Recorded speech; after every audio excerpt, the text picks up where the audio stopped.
जय हिंद। मैं धीर सिंह आप लोगों का स्वागत करता हूं अपने केमिस्ट्री अड्डा में। हम लोग स्टार्ट किए हैं क्लास 11th की केमिस्ट्री को, और हम लोग जैसा कि देख रहे हैं कि केमिस्ट्री का लाइन बाय लाइन से जितने भी कॉम्पिटिटिव एग्जाम्स हैं उसमें पूछा जाता है। तो हम लोग मेन फोकस इसलिए एनसीईआरटी के हर एक चैप्टर के हर एक टॉपिक पर कर रहे हैं। तो इस क्रम में हम लोगों ने कल किस चीज के बारे में देखा था, थोड़ा सा समझा था, बेसिक कॉन्सेप्ट समझ रहे हैं हम लोग इसमें। इसके बाद धीरे धीरे हम लोगों का जो लेवल होगा वो क्या होगा, हाई होता जाएगा। तो कल हम लोगों ने देखा था मैटर के बारे में, फिर मैटर का स्टेट्स के बारे में देखा था। थोड़ी सी बात हो जाए आज कि ये जो हम लोग केमिस्ट्री जो पढ़ रहे हैं, क्या ये जो केमिस्ट्री पढ़ रहे हैं, ये जो हम लोग केमिस्ट्री पढ़ रहे हैं हमारे डियर स्टूडेंट, इस शब्द की उत्पत्ति आखिर किससे हुई है? तो इस शब्द की जो उत्पत्ति हुई है वो कीमिया से हुई है। किससे हुई है? कीमिया। अब यह जो कीमिया है हमारे प्यारे बच्चों, ये एक इजिप्टियन शब्द है। क्या? तो ये एक इजिप्टियन वर्ड है जिसका की मीनिंग होता है ब्लैक कलर, काला रंग, ब्लैक कलर। ठीक है, ये होता है। अब अगर मॉडर्न डेफिनेशन देखें तो सबसे पहले मॉडर्न डेफिनेशन से पहले हम लोग देखें कि ये केमिस्ट्री है, कीमिया है, इजिप्टियन वर्ड है यह कीमिया। इस कीमिया का अर्थ होता है ब्लैक कलर। प्यारे बच्चों, आधुनिक डेफिनेशन अगर देखें किसका, तो केमिस्ट्री का, तो केमिस्ट्री एक ऐसा साइंस है जिसमें हम लोग किसके बारे में स्टडी करते हैं? इसमें हम लोग मॉडर्न डेफिनेशन के अकॉर्डिंग तो हम लोग इसमें स्टडी करते हैं एटम्स का एंड मॉलिक्यूल्स का। क्या? एटम एंड मॉलिक्यूल्स का स्टडी करते हैं। तो किसका एटम और किसका मॉलिक्यूल? तो मेरे प्यारे बच्चों, इसमें हम लोग बात करते हैं मैटर। क्या? मैटर का जो एटम्स होता है, मॉलिक्यूल्स होता है, इस केमिस्ट्री में हम लोग मेनली इसी का अध्ययन करते हैं। चाहे आप ऑर्गेनिक केमिस्ट्री का बात करें, ऑर्गेनिक केमिस्ट्री में तो ये एटम वगैरह का बहुत ही बड़ा रोल होता है। जब हम लोग ऑर्गेनिक केमिस्ट्री पर आएंगे क्लास 11th की, फिर क्लास 12th में जब पढ़ेंगे फिर आपको दिखेगा किस तरीके से इलेक्ट्रॉन कोई खींच रहा है, किस तरह के मतलब किस तरीके से कोई इलेक्ट्रॉन ले रहा है, कोई लूज कर रहा है, कोई जबरदस्ती ले रहा है। इसके पीछे का रीजंस को हम लोग वहां पर देखेंगे। तो ये थोड़ी सी चीजें थी। अब एक बात आती है कि फादर ऑफ केमिस्ट्री, क्या फादर किसको कहेंगे हम लोग? केमिस्ट्री का जो फादर है ऑल ओवर वर्ल्ड की केमिस्ट्री की अगर बात करें तो वो है हमारा एंथोनी। ये एक फ्रेंच साइंटिस्ट है, एंथोनी लेवोजियर। क्या? Anthony Lavoisier. अगर वहीं पर हम लोग बात कर दें हमारे प्यारे बच्चों इंडियन केमिस्ट्री का, किसका? तो इंडियन केमिस्ट्री का। तो ये इंडियन केमिस्ट्री का जो फादर है उसको माना जाता है किसको? तो ये हैं पीसी रॉय। कौन? तो पीसी रॉय। ठीक है। तो ये कुछ हमारी हिस्ट्री से संबंधित बातें थी, केमिस्ट्री से जो रिलेटेड है।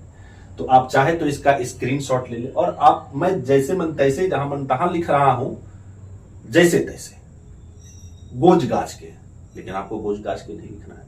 आपको एक सिस्टमेटिक वे में पॉइंट्स बनाना है। मैं यहां पर पॉइंट्स नहीं बनाऊंगा, मैं सिर्फ आपका बेसिक कॉन्सेप्ट को क्लियर करूंगा। तो आप इसका स्क्रीनशॉट ले लें, उसके बाद मैं इसको साफ कर देता हूं। तो स्क्रीनशॉट ले लिए होंगे, मैं इसको साफ कर देता हूं। तो मेरे प्यारे बच्चों, कल हम लोगों ने देखा था क्या? मैटर का 3 फॉर्म्स के बारे में पढ़ा था। क्या? मैटर का 3 forms, solid, liquid and gas. And उसके प्रॉपर्टीज को भी हम लोगों ने कल देखा था। क्या? उसके प्रॉपर्टीज को भी देखा था। तो ये जो हम लोगों ने मैटर का जो ये जो स्टेट्स देखा था, सॉलिड, लिक्विड एंड गैस। ये मैटर का जो है ना, ये मैटर का फिजिकल क्लासिफिकेशन है। क्या? फिजिकल क्लासिफिकेशन था। लेकिन अगर हम लोग यहां पर केमिकल क्लासिफिकेशन की बात करें, क्या? केमिकल क्लासिफिकेशन की अगर बात करें, पूरा नहीं लिख रहा हूं, थोड़ा सा डॉट दे करके छोड़ रहा हूं। इसमें हम लोग पढ़ते हैं मेटल्स के बारे में, नॉन मेटल्स के बारे में, मेटेलॉइड्स के बारे में पढ़ते हैं, है ना। तो इन सारी चीजों को जब हम लोग केमिकली जब इसको हम लोग क्या करते हैं तो डिवाइड करते हैं। तो इससे भी पहले हम लोग देखते हैं क्या चीज को, इससे भी पहले की अगर बात करें तो हम लोग देखते हैं प्योर सब्सटेंस। क्या? तो प्योर सब्सटेंस की बात करते हैं। अब यही जो हमारा प्योर सब्सटेंस है, इसको फर्दर डिवाइड कर दिया जाता है मेटल में, नॉन मेटल में एंड मेटलॉइड्स में। और केमिकली जो हम लोग क्लासिफाई करते हैं, एक तो हो गया क्या? Pure substance. एक हम लोग बच्चों डिवाइड करते हैं इसको मिक्सचर में। क्या चीज में? तो मिक्सचर में। मिक्सचर में हम लोग दो चीजों को, दो टाइप्स के मिक्सचर्स को पढ़ते हैं। एक होता है हमारा क्या? तो होमोजीनियस मिक्सचर, होमोजीनियस मिक्सचर, और एक होता है हेटेरोजीनियस मिक्सचर। ठीक है, एक होमोजीनियस मिक्सचर के बारे में पढ़ते हैं, एक हेटेरोजीनियस मिक्सचर के बारे में पढ़ते हैं। अब देखिए, यह जो मेटल है,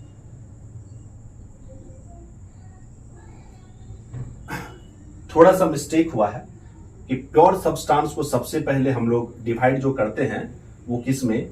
तो ये मेटल में पहले नहीं करते हैं, पहले हम लोग करते हैं एलिमेंट में। क्या? एलिमेंट में करते हैं, फिर एलिमेंट को further metal, non metal and metalloids में करते हैं। इस तरीके से हम लोग देखते हैं। फिर अगर बात करें तो प्योर सब्सटेंस का एक टाइप हो गया हमारा एलिमेंट, दूसरा टाइप हो जाएगा कंपाउंड। क्या? दूसरा टाइप हो जाएगा कंपाउंड। क्या? दूसरा टाइप कंपाउंड। तो इस कंपाउंड में हम लोग जो पढ़ते हैं, एक ऑर्गेनिक कंपाउंड को पढ़ते हैं। कौन से कंपाउंड को? तो ऑर्गेनिक कंपाउंड को पढ़ते हैं। एक पढ़ते हैं हम लोग इनऑर्गेनिक कंपाउंड को, इनऑर्गेनिक कंपाउंड को पढ़ते हैं। तो देखिए यहां पर हम लोगों ने क्या किया, सबसे पहले हम लोगों ने ये जो है केमिकल क्लासिफिकेशन किया। तो केमिकल क्लासिफिकेशन में एक प्योर सब्सटेंस, एक मिक्सचर में हम लोगों ने डिवाइड किया। फिर प्योर सब्सटेंस को एलिमेंट एंड कंपाउंड में डिवाइड कर दिया। एलिमेंट में हम लोग metal, non metal and metalloids के बारे में पढ़ते हैं। वहीं पर कंपाउंड में हम लोग पढ़ते हैं किसके बारे में? तो organic compound and inorganic compound के बारे में स्टडी करते हैं। तो इसका आप स्क्रीनशॉट ले सकते हैं ताकि आप फ्लेयर बना सकें अपनी कॉपी पे। चलिए ठीक है, मैं मिटा देता हूं। अब सबसे पहले यहां पर मैं बात करता हूं प्योर सब्सटेंस की। आप लोगों ने क्लास 9th में पढ़ी होगी क्या कि प्योर सब्सटेंस किसको कहते हैं? What is pure substance? Pure substance क्या होता है? प्योर सब्सटेंस का डेफिनेशन को अगर हम लोग देखें तो क्या होगा प्योर सब्सटेंस का डेफिनेशन? तो ऐसा सब्सटेंस, क्या ऐसा सब्सटेंस किसके बारे में हम लोग पढ़ेंगे अभी? तो हम लोग देख रहे हैं प्योर सब्सटेंस।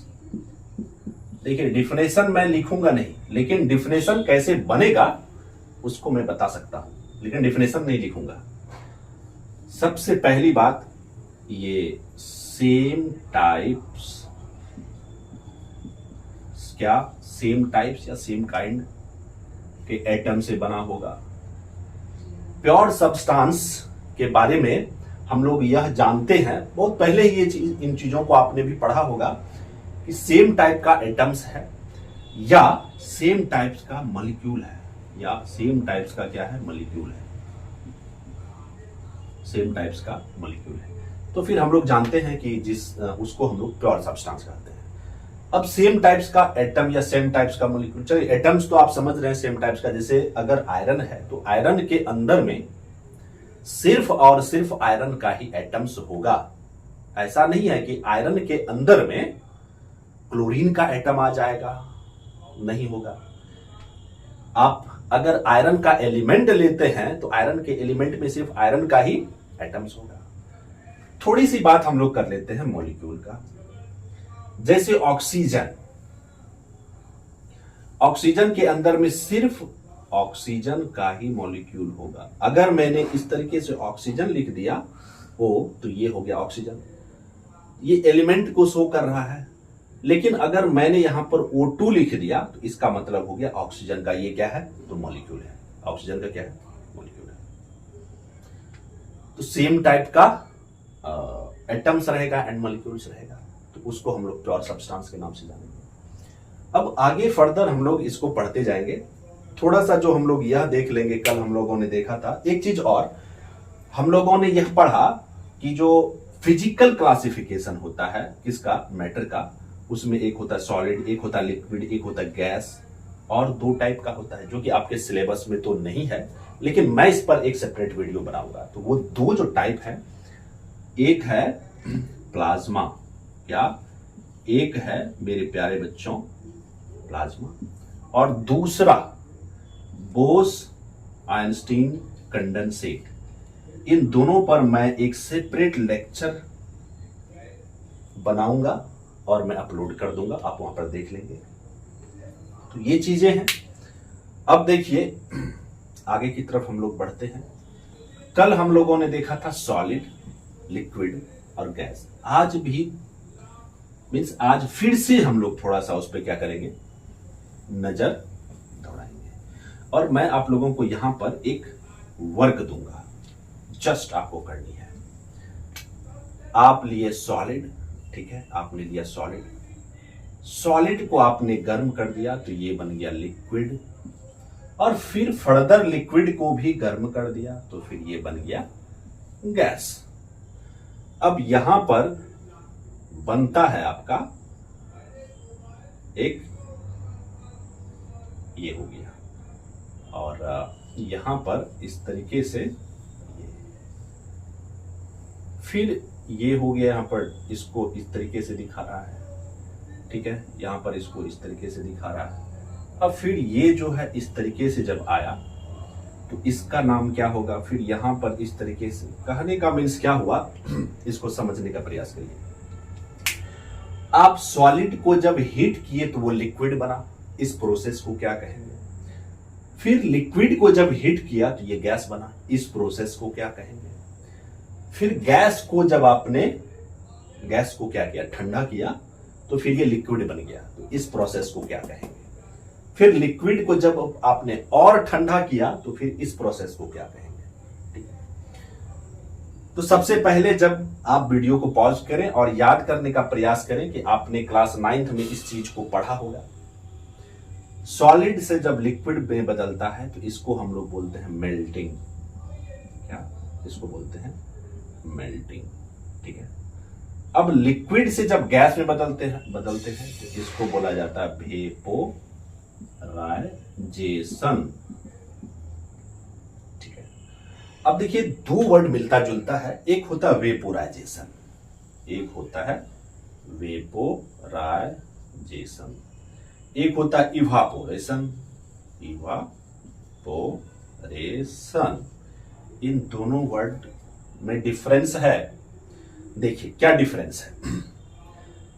वेपोराइजेशन कब होगा, जब लिक्विड का जो टेम्परेचर होगा वो 100 डिग्री सेल्सियस के जब ऊपर जाएगा, ठीक है। लिक्विड का टेम्परेचर कितना रहेगा, जब 100 डिग्री सेल्सियस से ऊपर जाएगा तो ही वहां पर वेपोराइजेशन होगा लिक्विड का। लेकिन अगर 100 डिग्री सेल्सियस से नीचे है तो वहां पर वेपोराइजेशन एक तरह से बोला जाएगा तो नहीं होगा। आपको कहेंगे क्या 0 डिग्री सेल्सियस पर वेपोराइजेशन होगा या माइनस डिग्री सेल्सियस पर क्या वेपोराइजेशन होगा? नहीं। माइनस में हो या कितना भी टेम्परेचर कम हो, 0 पर हो या माइनस में हो या बोलने और थोड़ा सा ऊपर भी हो, तो वहां पर होता है इवापोरेशन। जैसे बारिश हुई, छोटे छोटे गड्ढों में पानी भर गया, अब क्या होगा? वहां वेपोराइजेशन होगा या इवापोरेशन होगा? कंफ्यूजन नहीं करना है। अगर वहां पर आपने यह तिकड़म लगाया कि वहां वेपोराइजेशन हो रहा है, बड़ा ब्लंडर हो जाएगा। अब ब्लंडर कैसे? ये ब्लंडर ऐसे हो जाएगा कि वेपोराइजेशन होने के लिए 100 डिग्री सेल्सियस से ऊपर का टेम्परेचर, मीन्स वो जो नदी तालाब है उसमें 100 डिग्री सेल्सियस का टेम्परेचर आपके अकॉर्डिंग कि उस नदी या तालाब का जो टेम्परेचर होगा वो 100 डिग्री सेल्सियस से ऊपर चला जाएगा। तो आप यह बताएं हमारे प्यारे बच्चों कि क्या उस नदी या तालाब में 100 डिग्री सेल्सियस पर कोई मछली या कोई भी प्लांट्स, एक्वाटिक एनिमल्स जिंदा रह पाएगा? तो आप खुद सोचें। इसलिए वहां पर वेपोराइजेशन नहीं होगा, वहां पर क्या होगा? वहां पर इवापोरेशन होगा। इवापोरेशन हर एक टेम्परेचर पर होता है, चाहे वो 0 डिग्री का सेल्सियस पर हो, अगर माइनस में चले गया, अगर आप पोल पर भी चले जाएं, वहां पर तो बहुत माइनस में रहता है टेम्परेचर। देखेंगे कि वहां पर क्या हो रहा है, पानी या बोले भाप निकल रहा है। ठंडी के समय में आपके नाक, मुंह, कान से भाप निकलता है, आप नहाते हैं तो भाप निकलता है। वो वास्तविकता में वहां पर वेपोराइजेशन वो नहीं है, वो इवापोरेशन है। मतलब इवापोरेशन किसी भी टेम्परेचर हो सकता है, सिंपली। ठीक है, तो आते हैं हम लोग, लौटते हैं। तो यहां पर हम लोगों ने देखा क्या, इसको मेल्टिंग बोलते हैं, इसको वेपोराइजेशन बोलते हैं, और इसको क्या बोलेंगे? इसको बोलेंगे क्या? आप खुद सोचें।